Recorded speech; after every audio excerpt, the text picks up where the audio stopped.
Welcome back to the 75th online episode of Peacetime, hosted every Sunday morning by Peace Point with myself, Phra Nicholas Thanissaro, live streaming from DIMC in Azusa, California.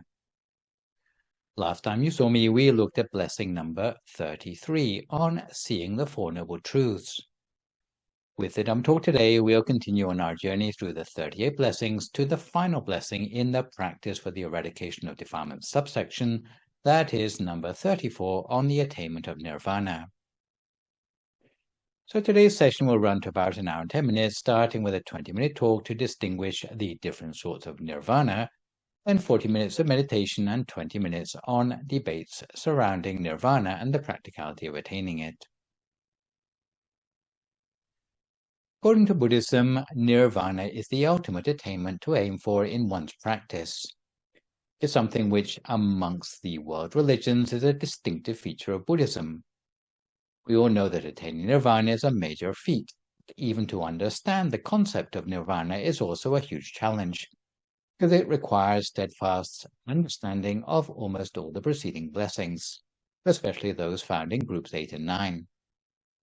So to recap slightly, in blessing 29 on the sight of a true monk, we saw that those limited to a mundane level of knowledge tend to be held back from understanding transcendental matters. It's hard for them to make a paradigm shift in their worldview. It's like trying to describe the colors of a garden to someone who's only ever known black and white. And you will remember session B041 when we heard the story about the turtle and the fish. Making that leap in conceptualization is particularly important when it comes to studying nirvana.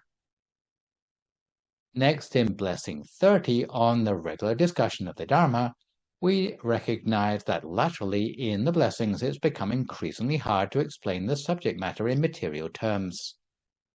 Especially when enumerating guidelines for the discussion of the Dharma, we discovered that often we have to give new Dhamma ideas the benefit of the doubt when we come across them for the first time. Similarly, we need to be broad-minded towards different approaches to Buddhist practice as a skillful means to encourage people to do wholesome deeds in a way that is familiar to them, whether it be practicing the Noble Eightfold Path, the 3 trainings, the 6 directions, the 3 modes of merit-making, or avoiding the roads to ruin. We should give support and encouragement to anyone who is inspired to engage with any practical aspect of Buddhism, rather than squabbling over points of philosophy which might serve only to distract them from continuing with their practice.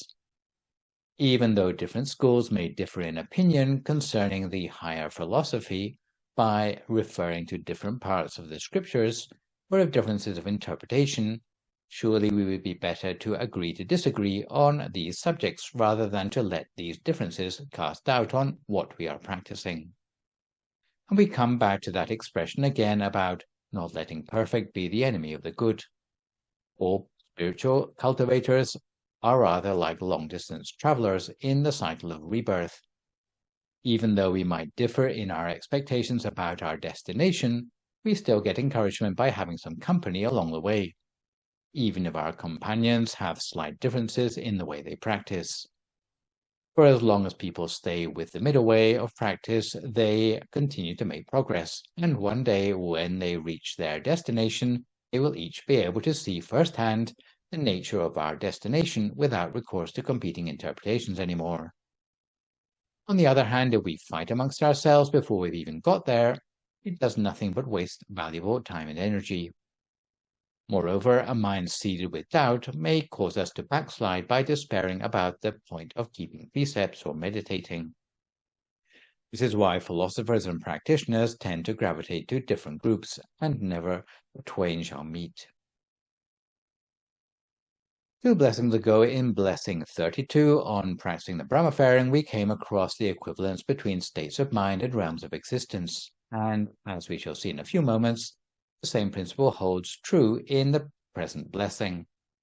Just as angelic states of mind have their equivalent heavenly realm of existence, liberated states of mind, represented by the Arahant body of enlightenment, have their own equivalent realm known as nirvana. In the most recent blessing on seeing the Four Noble Truths, we learned that they have to be seen with the eye of the Dhammakaya, because they cannot be seen meaningfully by the human eye. If the Noble Truths could be seen with the naked eye, surely funeral directors would get enlightened before anyone else, because they deal with death every day. On the contrary, our lives are surrounded by birth, old age, sickness, and death, but we fail to appreciate the Four Noble Truths. This is not surprising because even the angels, Brahmas, or formless Brahmas, with all their extra wisdom, are unable to fathom the Noble Truths unless they practice meditation to the degree they can attain the Dhammakaya. The reason why Dhammakaya can see the Noble Truths while the mundane inner bodies can't is because the Dhammakaya is no longer tainted by any defilements, and consequently its aggregates are of a completely different kind called Dhamma aggregates or Dhammakanta. Only using such pure vision can one clearly see the Four Noble Truths. The previous blessing was not the end of the 38 blessings, however, because simply to see the Four Noble Truths is not enough.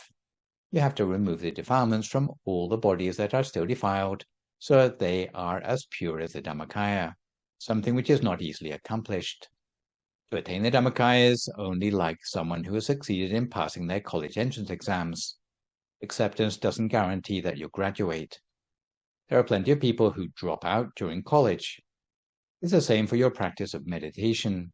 If you're able to attain the Dhammakaya, but you don't continue to pursue your practice, you may slip back into your old ignorant ways. You have to keep up your practice until you can not only see the Four Noble Truths, but become unified with them. This is why we cannot rest until Nirvana has been attained.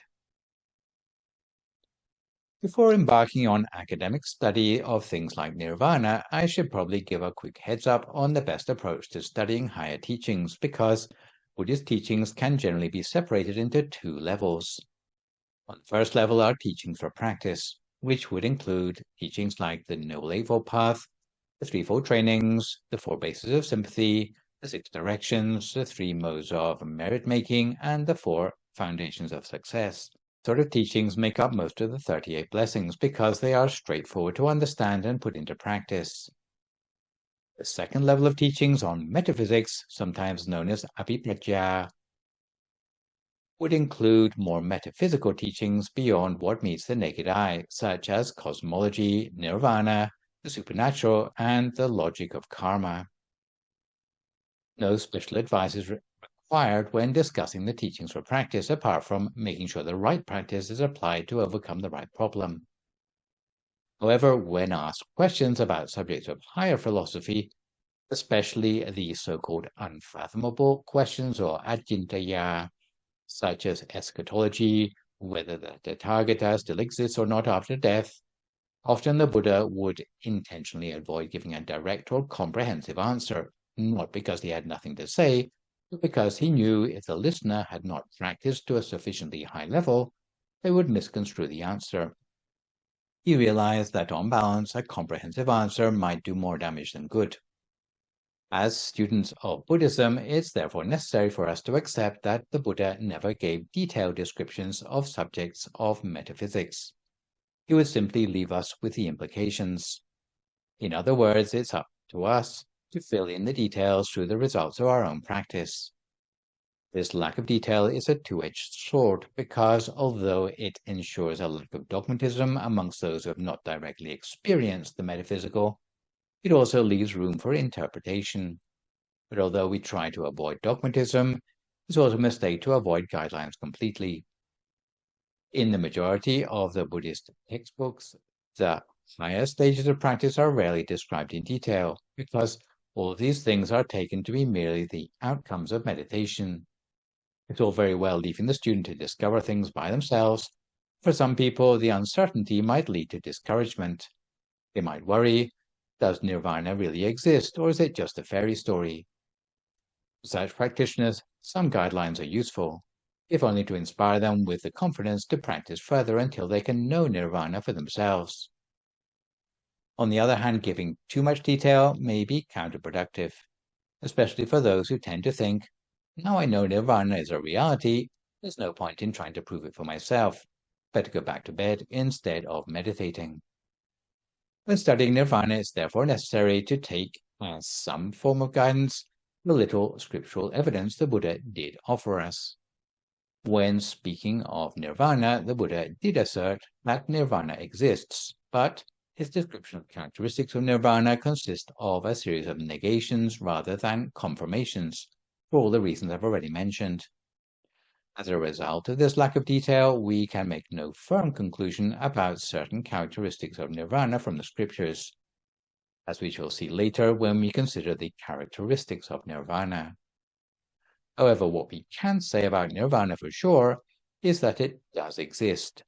This is why, whatever we believe about the detail of nirvana, as Buddhists, we should take confidence in the Buddha's assertion that nirvana exists, and that it is the end of all suffering. As such, it remains the ultimate goal of Buddhist practice.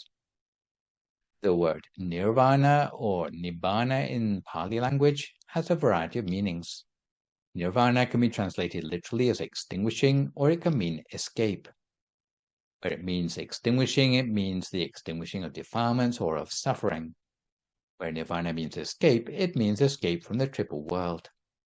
Without these additional shades of meaning, the whole of Buddhism becomes indistinguishable from nihilism, as often happens with excessive discussion of the meaning of the words emptiness or sunyata in Buddhist philosophy.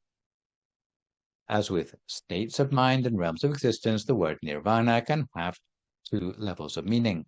Firstly, it can mean nirvana as a state of mind of a person with no further defilements, or secondly, it can mean nirvana as a place where those who have freed their mind from all defilements can go to partake of eternal bliss. Given that the word nirvana leaves room for interpretation, usually in the study of Buddhism, some clarification is achieved through the addition of prefixes. So, if we are talking about nirvana as a state of mind, which uses the technical term sa upati sesa nibbana, it means we don't have to die first and be reborn to attain it, because it is the living experience of nirvana. While still in the human realm, we touch upon nirvana in our meditational experience when we have purified our mind of all defilements, but our five aggregates have not yet broken up. While still alive, the attainment of Dharmakaya will manifest inside us, imparting the same happiness as if we were really inside nirvana as a realm of existence. Nonetheless, we are still alive in our human body. Secondly, we might talk about nirvana as a realm of existence, in which case we would use the term nupati sesa nibbana. So the previous term started with the prefix sa, while this one starts with the prefix anu. Here we are talking about nirvana in a sense that it exists as a realm outside our body and mind.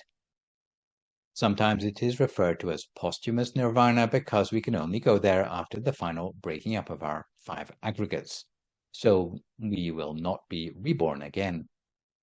The Dhammakaya, which one has attained by becoming unified with Saupati Sesa Nibbana, will be drawn through the center of the body and enter upon Anupati Sesa Nibbana. Nirvana as a realm is an empty area outside the triple world, which is beyond the reach of suffering. This place is the abode of all the bodies of enlightenment of all the fully enlightened Buddhas, Vajrayana Buddhas and Arahants who have attained enlightenment in the past. In that place there is only happiness because no suffering can reach there. There is no rebirth, aging, sickness, or death because everything is made up of Dharma aggregates. This place cannot support people or angels or Brahmas because they are not composed of the Dharma aggregates. Only Dhammakayas can access it. When an Arahant, Vajrayana Buddha, or fully enlightened Buddha passes away from this world for the last time, when the five aggregates of their physical body break up at death, their Dhammakaya will be attracted directly into nirvana. Another term related to nirvana as a realm is to talk about nirvana as the location of nirvana, which is distinguished by the technical term ayatana nibbana. According to the Udana's Patama Nibbana Sutta, ayatana nibbana is the location of nirvana. Ayatana nibbana actually exists, but it is not made up of the normal elements like earth, water, wind, and fire in the same way as things that we can see with the naked eye. It is neither in this world nor another world. It's not the sun, the moon, or the stars, because all of these things are still within the three spheres, bhava, and are hence mundane or lokiya. Nirvana is outside the three spheres and is transcendental or lokuttara. In Nirvana, there is no movement, no coming or going. Those who have attained Ayatana Nibbana will be able to see past Buddhas sitting deep in meditation or Nirodha Samapatti, more numerous than all the grains of sand in all the four great oceans. All the remains of those enlightened ones are their Dhamma bodies. But Dhamma body is more exquisite than any Dhamma body you can perceive within yourself. Dharma bodies that are self-sufficient with boundless happiness, independent of any outside influence, because the mind of those Buddhas has transcended all suffering completely. Finally, if we are talking about nirvana as a final destination, we use the technical term parinibbana. This term is sometimes used as a verb to indicate the action of entry into anupatisesa nibbana for the final time by an arahant or by the Buddha. At other times, it is used as a noun to indicate the occasion of the final entry of an arahant or Buddha into anupatisesa nibbana at death. Although in the Itivuttaka scripture, a clear distinction is made between the terms saupatisesa nibbana and anupatisesa nibbana, most of our knowledge of the difference between these terms comes to us only courtesy of the commentary by the great abbot of Wapakna, Pasituran Phra Mongkon Muni. Without understanding this distinction, the more you read about nirvana from supposed experts, the more confused you will become, because most of the experts base their opinions on the interpretation of previous experts rather than on first-hand experience. Some texts even go as far as to say nirvana doesn't exist. Some say it's just a metaphor for having come to an end of defilements. Some go as far as to say that animals can go to nirvana, which is no real surprise because even the existence of heaven and hell, let alone something as lofty as nirvana, has been called into doubt by recent generations of Buddhologists. Some believe heaven and hell are nothing more than states of mind, explain that when you do good deeds, you feel relieved and fulfilled, just as if you were in heaven. When you do bad deeds, you feel guilty and anxious, just as if you were in hell. So just as subjective interpretations have been applied to heaven and hell, nothing has been left of nirvana but its saupatisesa nibbana connotation.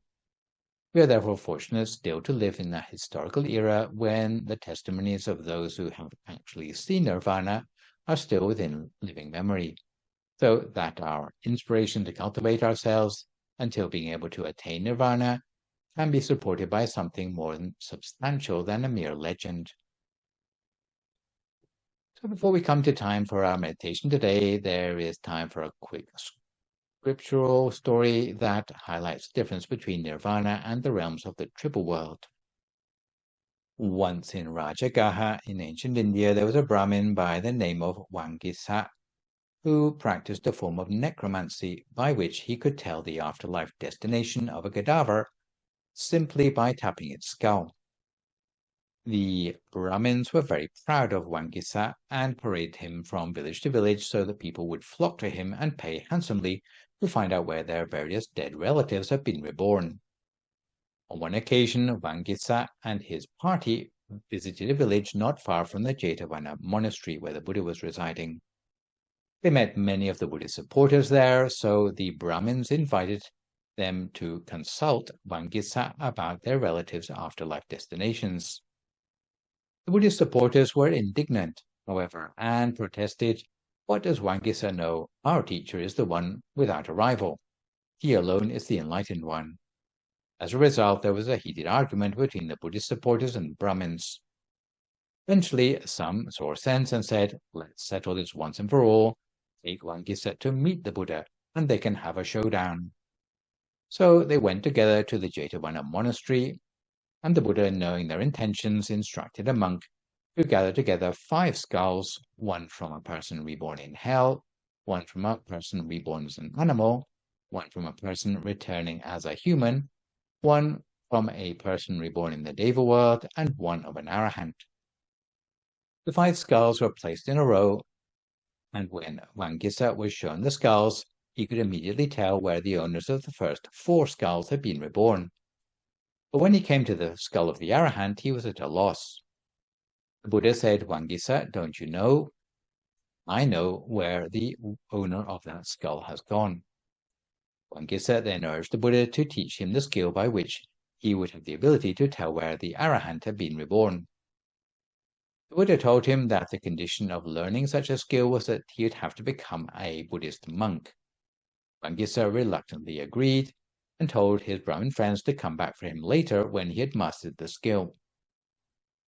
As a monk, he was instructed by the Buddha to meditate on the 32 parts of the body. He diligently practiced meditation as instructed, and within a short time attained arahantship. Later, when the rest of the Brahmins came back, one asked him whether he had mastered the skill. Wangisa said, "If that's all you have come for, you had better leave me right now. There's no need for me to learn that skill anymore. I will no longer be going along with you." On overhearing this, the other monks asked the Buddha whether he was claiming to have attained arahantship. The Buddha confirmed that Wangisa knows the death and rebirth of beings. He is an arahant. So the moral of the story is that nirvana is not just a higher version of heaven, it is actually completely outside the triple world system. If it were just another level of heaven, Wangisa would have been able to find the afterlife destination of that arahant without special training. So now that we are a little bit more well-informed about what is meant by nirvana, let's see if we can get closer to attaining nirvana for ourselves by settling down for 40 minutes of meditation, which today is a recent live recording of the track entitled Loving Kindness and Its Benefits. If at this time you would like to find a comfortable sitting position for yourself as you listen to my guidance.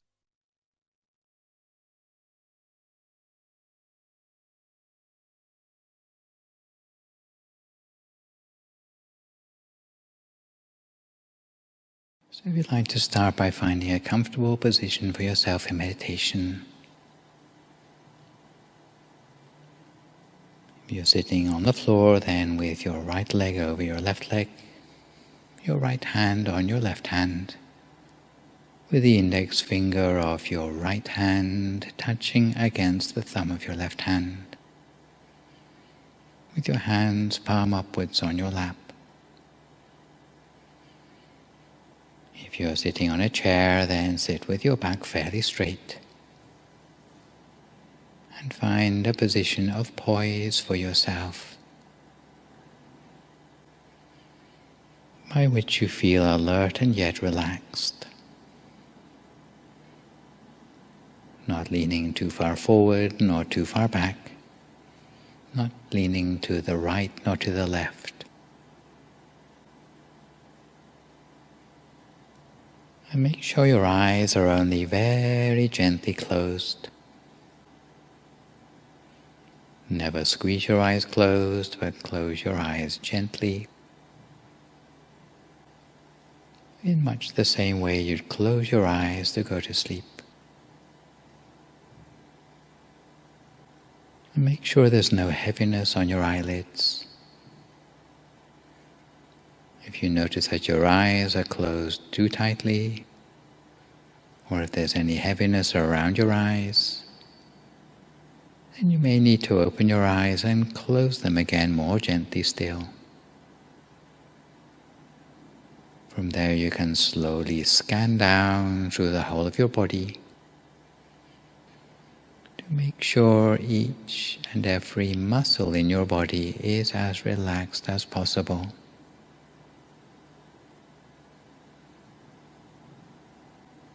So relaxing the muscles of your face, of your neck, and letting your shoulders drop to their natural height.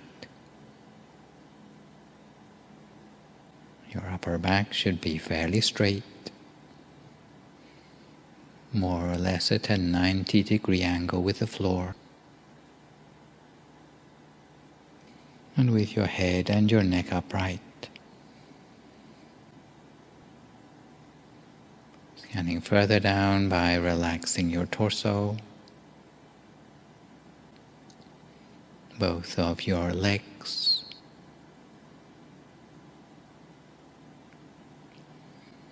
all the way down to your feet and your toes.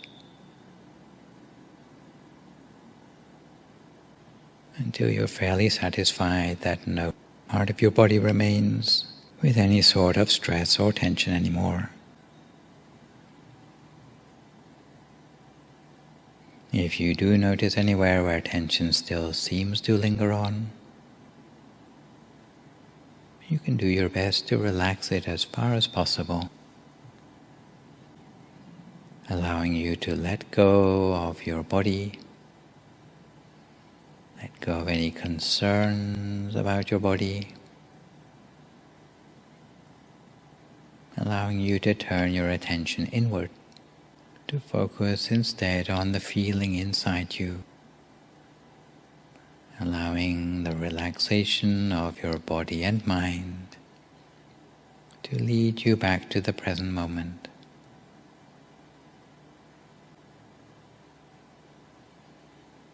And we turn our attention to relaxing the mind, conjuring up a sense of happiness and joy in the mind, and allowing that sense of refreshedness inside us to perfuse the whole of our body and mind for a few moments.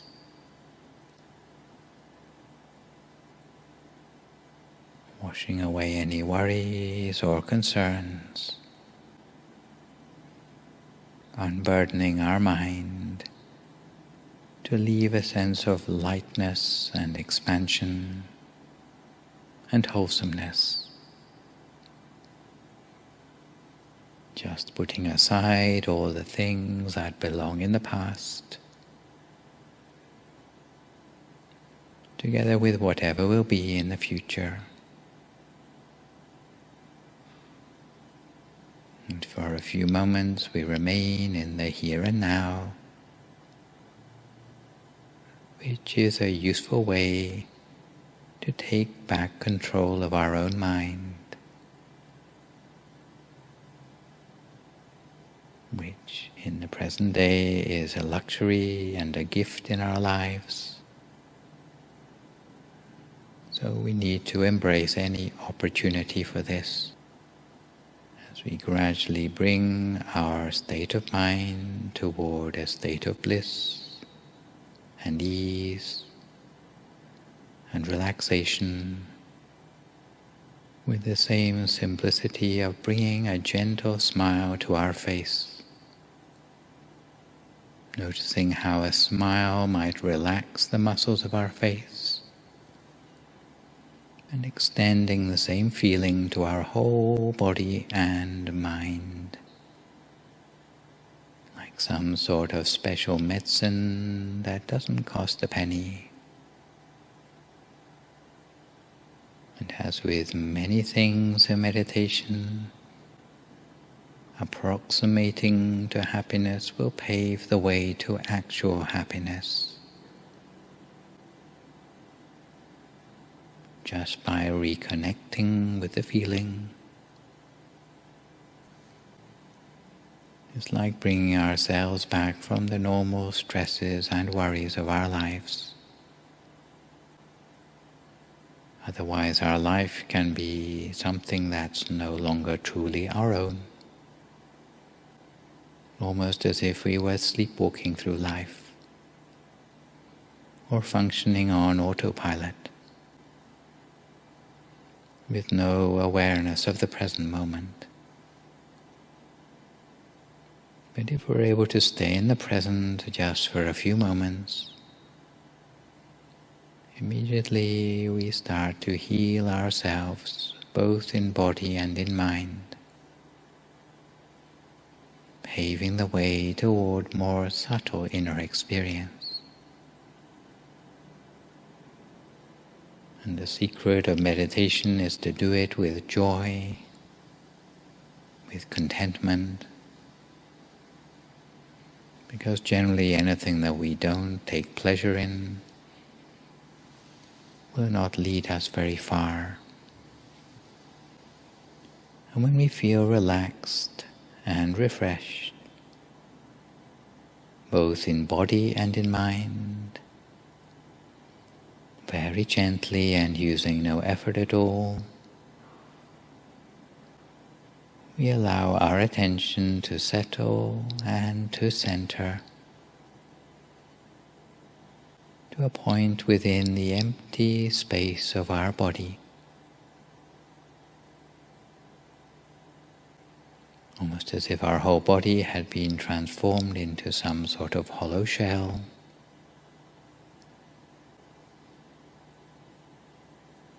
And an object of meditation which is convenient for us. It might be something visual. It might be something that we feel is there. We allow it to slowly gravitate down within the space of our body until it comes to a comfortable place somewhere around about the level of our solar plexus. So it's visual, it might be something bright and clear and rounded, like the sun or the full moon or a star. If it's more tactile, then it may be an object that we know is there by its weight and texture, its temperature. We allow it to settle gently at the center of ourself. At the same time, letting any thoughts in the mind gradually settle out. Gradually slow down and grind to a standstill until no further thoughts arise in the mind anymore. A state known as the standstill of the mind. If any thoughts should crop up in the mind, we do our best to ignore them. And generally they will die down into silence all by themselves. But if we feel the need to use a mantra as a mechanism to run interference on our thoughts and basically block those thoughts from the mind, we might make use of that traditional phrase, Samma Arahang, Samma Arahang, Samma Arahang, over and over again, with the source of the sound coming up from the center of ourselves, gradually lulling the mind towards a state that is increasingly free of any thoughts. And the two things hand in hand, that is, the inner object and the sound of the mantra if necessary, will help to lead the mind to a place of focus within us, while eventually freeing the mind of thought. A standstill of the mind means that the mind comes to rest inside the body, with no further thinking anymore. Some people think that the mind is nothing without the thinking process. But in fact, in your meditation, you'll find out that the mind without thought is much more powerful than a mind caught up in concepts. The mind that is free of thought can start to draw upon consciousness at a deeper level. Consciousness that we might call the gut feeling of the mind, or the inner wisdom of the mind. And once we switch on to these things, it will be like a sense of illumination within ourselves that literally sheds light on the mysteries of the world around us. Because wherever there's light, there will also be knowledge. Wherever there's knowledge, no ignorance can creep in. And all the other impediments to such knowledge, whether it be a sense of greed or fear, hatred or delusion, no longer have a place to hide themselves anymore. And once we've seen how things are for ourselves, then no one else will be able to persuade us otherwise. So now for a few more moments in silence, we cultivate our sense of intuition within us, freeing the mind of thought, allowing our mind to settle at the point of focus within us, cultivating the mind in this way lightly and gently just for a few more moments in silence until we come to the appropriate time.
If you find your mind has wandered off onto other things, each time you realize, just bring your attention back again to the center of your body as before,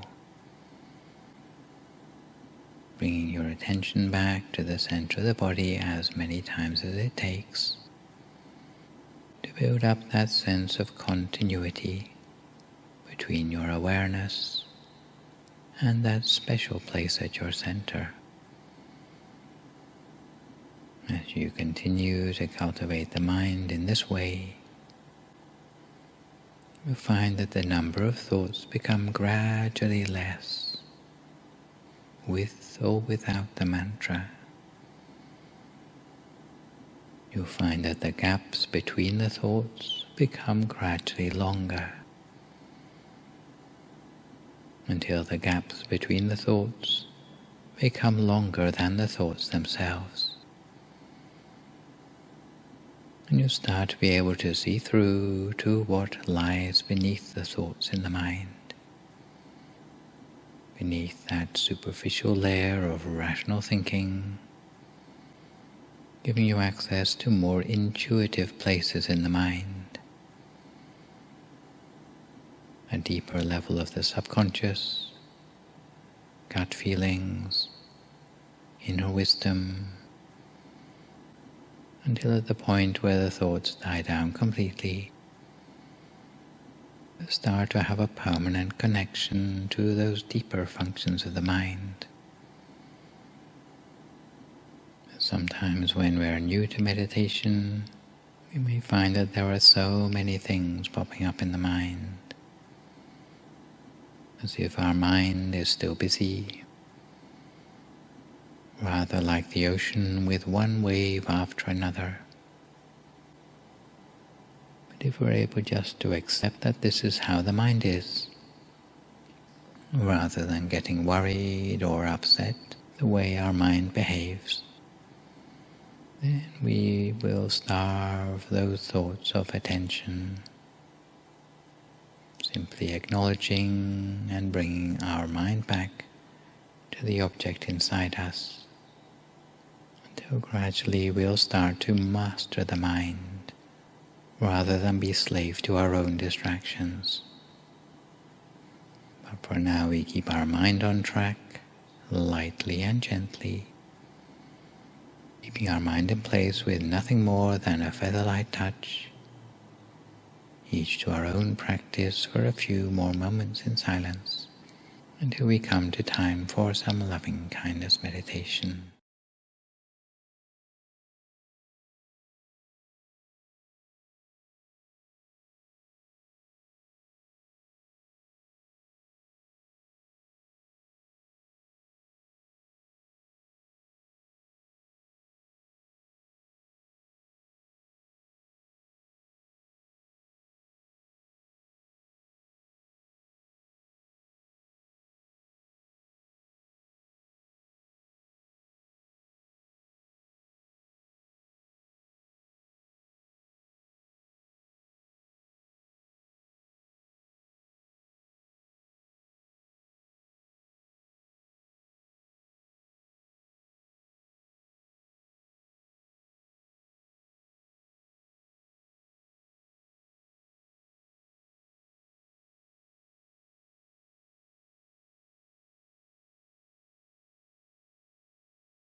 So we continue to keep our mind at a standstill at the center of ourselves, at the center of whatever inner experience we've built up for ourselves as a result of the meditation so far today. For some people it may be like a clear, bright sphere of brightness at the center of the body. For others it may be more like a feeling of warmth or well-being, again centered around the middle of ourselves. But whatever sort of inner experience we have attained, we touch with our attention very gently at the center of that experience. Touching gently with the same lightness of a feather floating down to touch on the surface of some water, so lightly that there's not even a single ripple on the water surface. In the same way, we touch gently with our attention at the center of the inner experience within ourselves. And soon we'll find that the inner experience of the mind, whatever form it takes, will gradually expand outwards in size, expanding outwards until it is the same size as our whole body, almost as if we were sitting inside a sphere of our own well-being, or the sphere of our own light. And we can make a wish to ourselves that may we be well and happy, free of all suffering. And touching again with our attention at the center of the body, the sphere of well-being or the sphere of light will spread outwards beyond our own body, outwards in all directions, just like the moonlight shines outwards from the full moon in the night sky, or just as a block of ice spreads coolness in all directions around itself into the surrounding atmosphere. In the same way, our loving kindness spreads all around us, extending a sphere of loving kindness outwards into the room in which we are sitting for meditation, as we make the wish that may all living beings here in this room be well and happy, free from all suffering. We can extend the loving kindness further still, outwards from the center of the body to encapsulate the whole of the building in which we are sitting for meditation, with the wish that may all living beings here in this building be well and happy, free of all suffering. We spread the loving kindness further still outwards into the neighborhood, with the wish that all beings in this neighborhood be well and happy, free of all suffering. Further outwards to the whole city around us. And if you find it easier, you might imagine it as a map seen from above, extending loving kindness almost in bird's eye view. Spreading loving kindness outwards to cover the whole map of the city, in all the directions all around, so there's no part of the city not touched by the coolness and radiance of the loving kindness, while again making the wish that may all living beings here in the city be well and happy, free from all suffering. We can spread loving kindness beyond the city limits to the whole country, outwards to the borders, in all directions all around, spreading loving kindness without exception to the very borders of our country, in all directions all around. Again, making the wish that all beings in this country be well and happy, free from all suffering.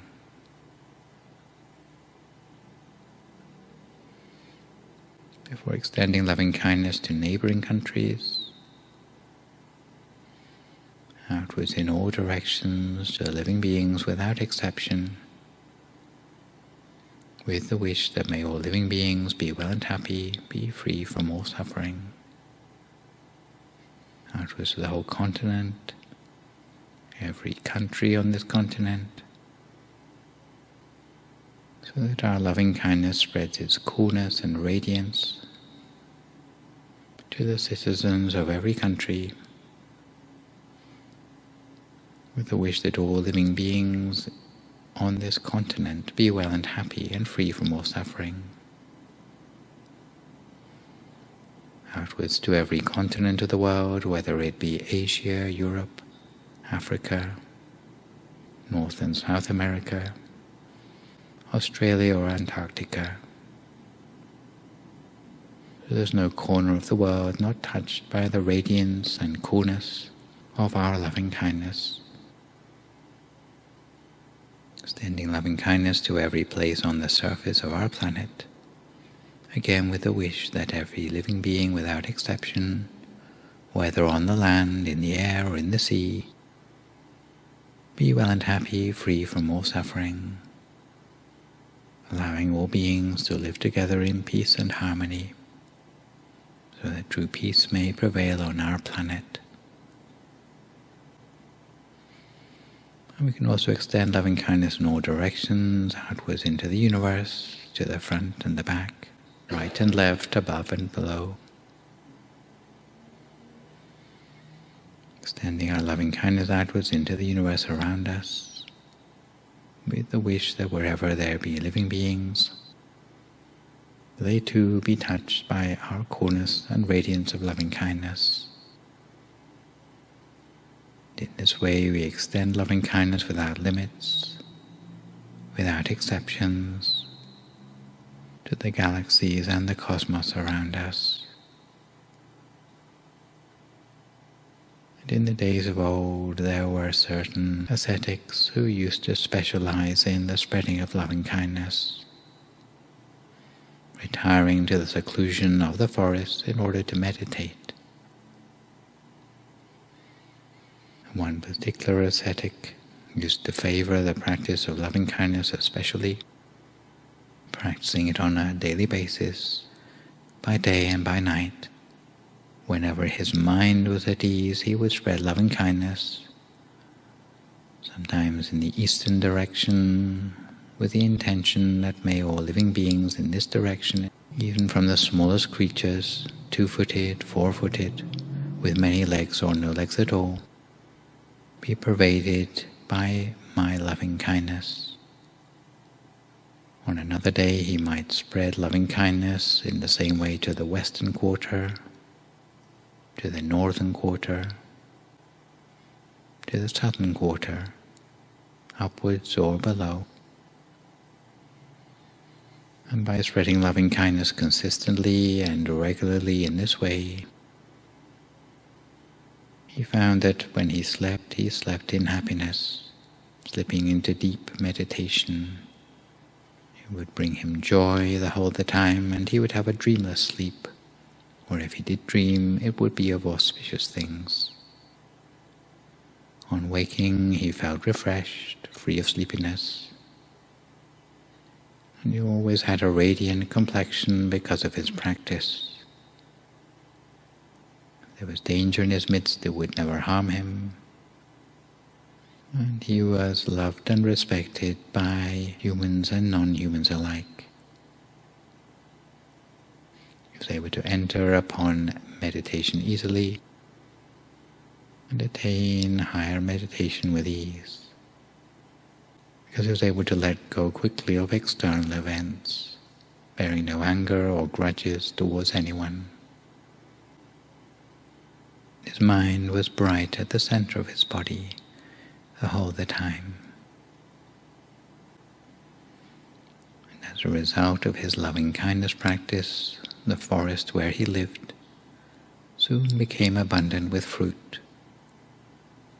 Even humble animals that were sworn enemies like deer and tigers, coming into the vicinity of the forest, were able to coexist in harmony, because even their minds responded to the purity and clarity of the loving-kindness meditation.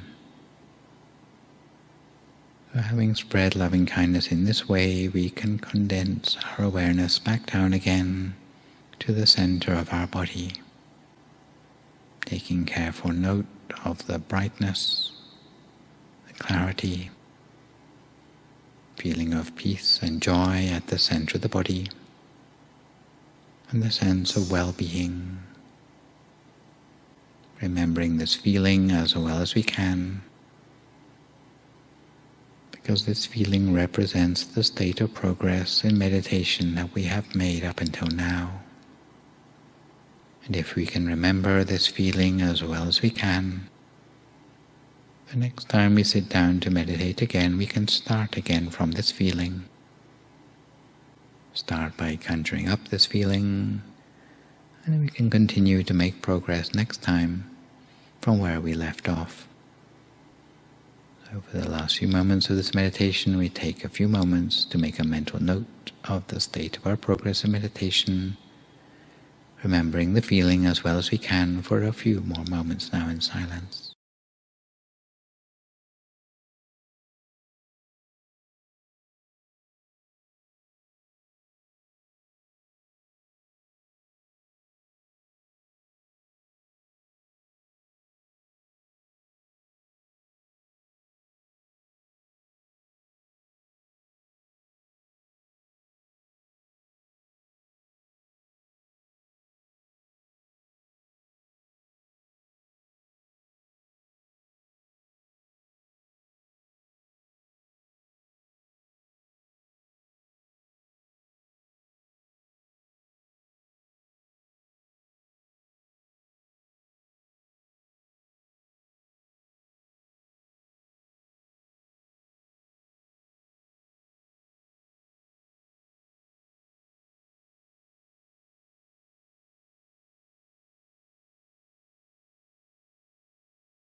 Sappaputthānuppāvena, Sappattammanuppāvena, Sappasaṅkhānuppāvena, Sattha-soti, Bhavantu te. So if you'd like to come to the end of your meditation for today, you can gradually open your eyes again. If you feel at all uncomfortable, then slowly try changing to a more comfortable position before gradually finishing your practice.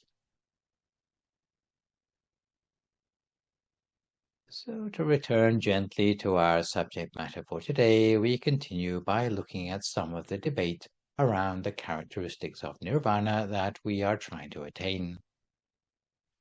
From the passage I quoted to you from the Patama Nibbana Sutta I mentioned concerning Yatana Nibbana, we can see that there are three major characteristics of nirvana that contrast with the characteristics of all matter still within the grasp of the three universal characteristics or sammanya laksana.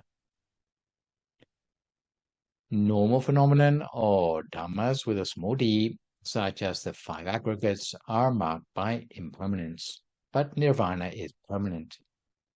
Conditioned dharmas, such as the five aggregates, are of the nature of suffering, but nirvana is of the nature of happiness. Conditioned dharmas, such as the five aggregates, are of a nature of not self or no self, but nirvana ought to be of a nature of true self, although the scriptures do not go as far as to say this. Nirvana is asserted to be outside the influence of the three universal characteristics, because it is said in the Julanidesa that aksanghirang asangupang, which means it cannot be taken away or changed. And in the Yad Anicca Sutta of the Samyutta Nikaya, the Buddha used the words Yad Aniccang Tang Dukkhang Yang Dukkhang Adanatta. which means whatever thing is of a nature of impermanence is also of the nature of suffering. Whatever thing is of the nature of suffering is also of the nature of no or not self. So by elimination, the Buddha taught that anything that is permanent is no longer subject to suffering or not self. When speaking specifically of nirvana at Dhammapada verse 57, the Buddha specifically said Nibbanang Paramang Sukhang. In other words, that nirvana is of the nature of happiness. This is why nirvana is specifically said to be of the nature of happiness and permanence. However, it is only by implication that nirvana can be said to be of the nature of self or not of the nature of not self. The debate concerning the characteristics of nirvana concerns whether it is of the nature of self, or not self, anatta, has been going on continuously since shortly after the passing away of the Buddha. Even in the present day, there are both Western and Eastern academic scholars who still debate this issue. In fact, there are several separate issues that are under debate, namely whether true self is a teaching acceptable to Buddhism, about the real meaning of the word anatta, and the scope of the words dhammas, spelled with a small d.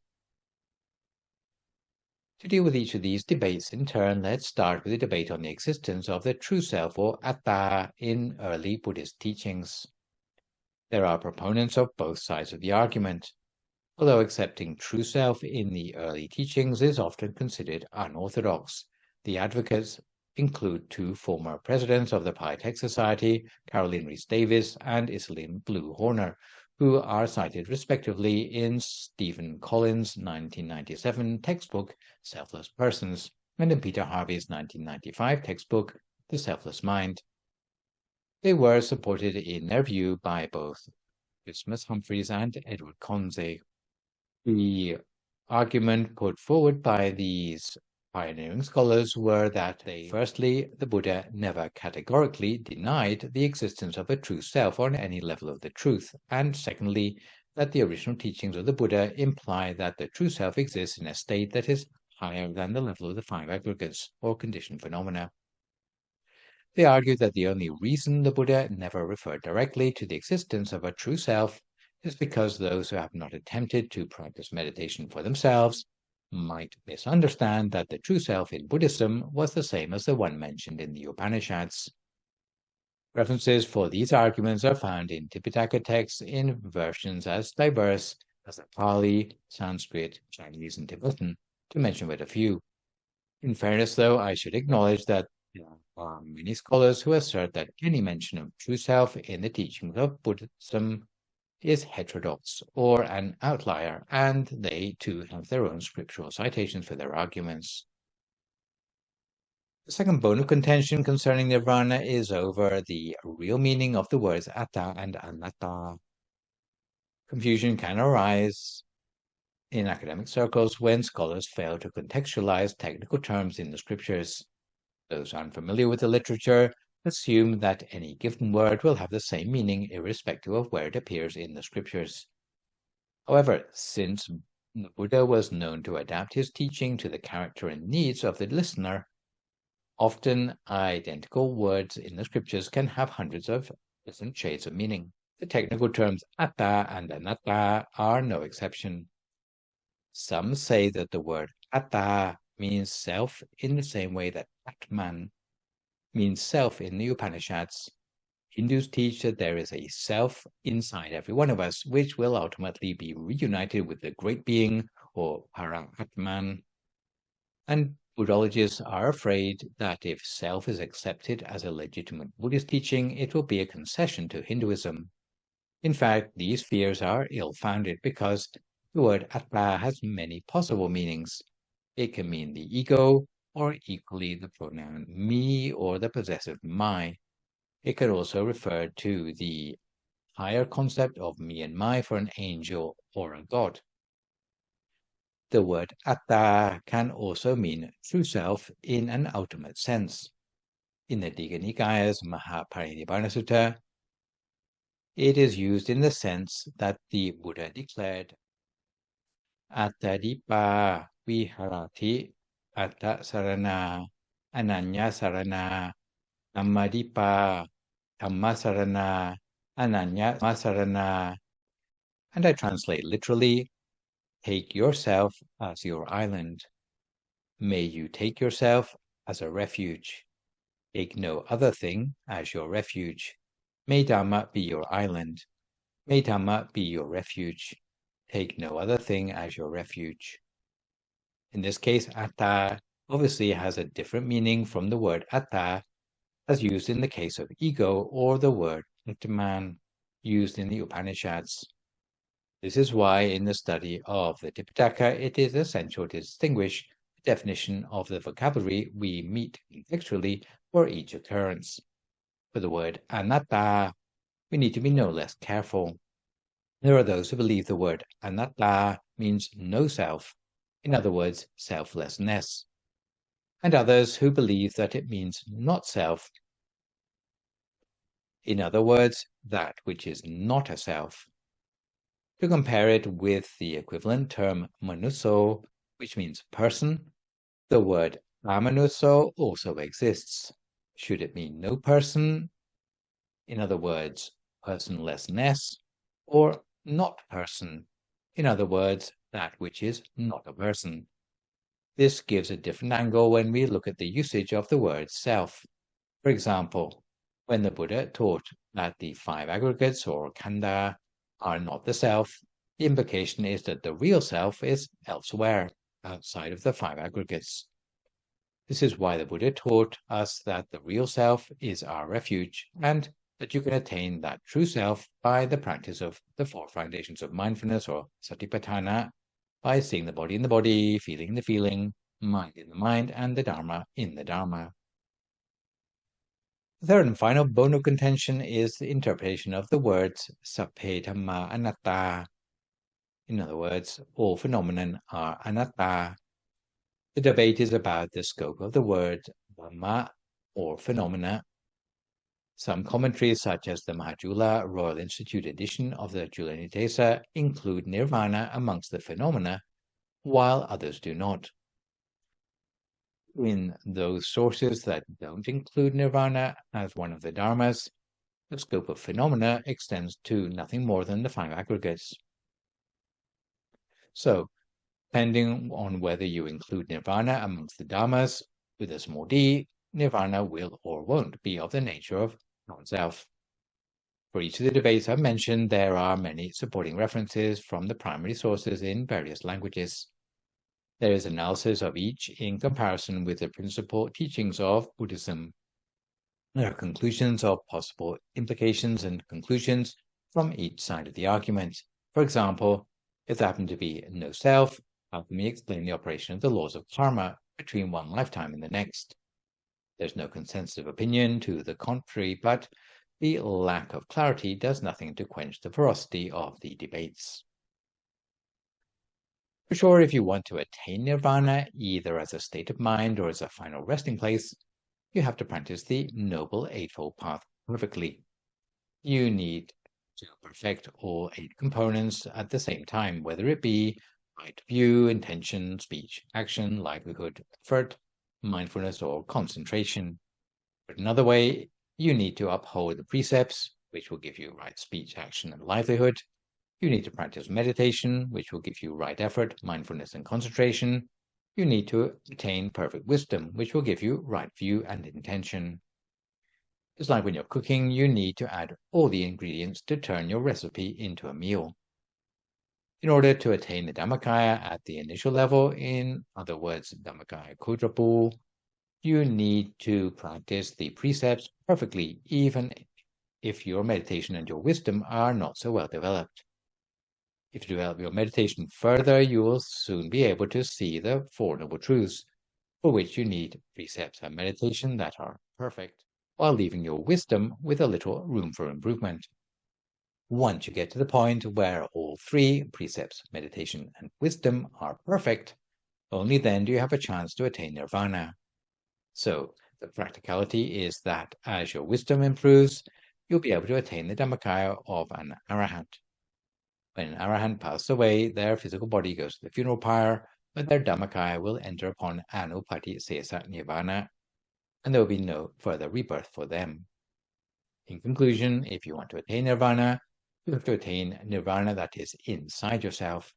Only those who have practiced all the blessings up to this point, with special emphasis on the strict practice of the Noble Eightfold Path, will have a chance of attaining nirvana. As said, Buddhism is not an exclusive religion.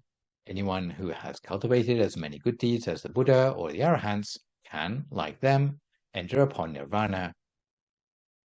Anyone who practices the Noble Eightfold Path properly will eventually attain nirvana for themselves. This is why, once we know nirvana exists and know the method, we should focus on attaining it in accordance with the guidelines laid out in this session by practicing good deeds, incorporating the Noble Eightfold Path, keeping the precepts, practicing meditation, and accruing wisdom. Finish off with a short but relevant scriptural story today about the degree of focus and meditation that may be required to attain arahantship. There was once a young man called Tissa who heired from a wealthy Kutumbiya or landowning family in Savatthi. He renounced a legacy of 400 million and became a monk dwelling in the forest. His younger brother's wife, who had inherited the wealth in his place, was afraid that Tissa might change his mind and come home asking for his fortune back. She could not sleep in peace and therefore decided to send a gang of thugs to murder him. The thugs went to where Tissa was meditating in the forest and surrounded him. Tissa asked them what they wanted. The thugs replied that they had been sent to kill him. He didn't resist, but begged them to spare his life for one further night to give him enough time to strive for enlightenment. The thugs asked who would guarantee that he would not run away in the night. And because there was no one else to pull as his witness, he picked up a stone and used it to break both his own thigh bones as a token that he would not attempt to escape, asking them whether that would be sufficient guarantee. The thugs grudgingly agreed to his conditions, but they still built a fire nearby to keep an eye on him until dawn. During the night, he overcame his pain and, reflecting on the purity of his own self-discipline, meditated for the whole of the night until he was able to become an arahant at dawn, at which point he no longer cared whether the thugs killed him or not, because he had overcome suffering at its root. So this session I have introduced to you Blessing 34 on the Attainment of Nirvana. You might wonder if there's anything left to study after attaining Nirvana. And indeed, what remains of the 38 blessings is mostly to do with the benefits accrued to those who have already got there. So for my next live session online, which will, fingers crossed, be a week on Sunday morning, we'll move on to the first blessing of the final subgroup, number 35, on a mind invulnerable to the worldly vicissitudes.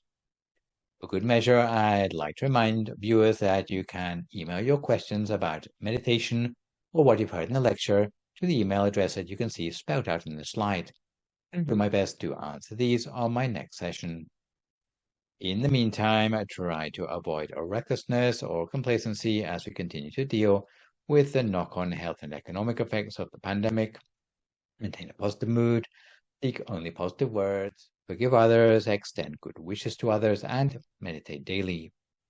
Hopefully, as a result of today's session, you will feel better informed about Nirvana and how to attain it. So for today, this is me, Phra Nicholas, signing off for today. So long, folks, and stay safe.